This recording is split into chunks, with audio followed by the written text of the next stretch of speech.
Pour la France comme pour le Québec, les opportunités de l'accord économique et commercial global entre le Canada et l'Union européenne en matière d'échange et d'investissement sont un enjeu majeur.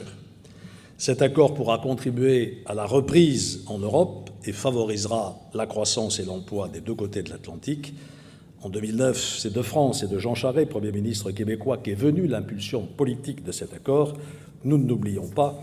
Vous pouvez compter sur ma détermination, dans le cadre de mes responsabilités, au service du développement de nos échanges entre le Canada et l'Europe et pour renforcer sans cesse la relation si fraternelle et si fructueuse entre le Québec et la France. Je voudrais souligner, pour terminer, la dimension humaine et politique. Là, nous parlons commerce, économie, dispositions juridiques, c'est un peu austère, excusez-moi. Je voudrais bien insister sur cette dimension humaine et politique, disais-je, y compris celle du commerce.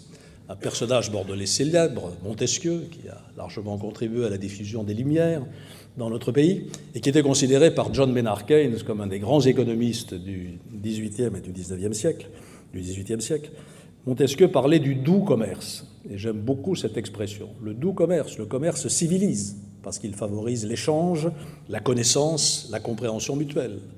Cette dimension humaine est particulièrement forte et spécifique, au sens propre du terme, entre nous, entre le Canada et l'Europe, entre le Canada et la France, entre le Québec et l'Europe, entre le Québec et la France. Parce que nous partageons une histoire, une culture, une langue.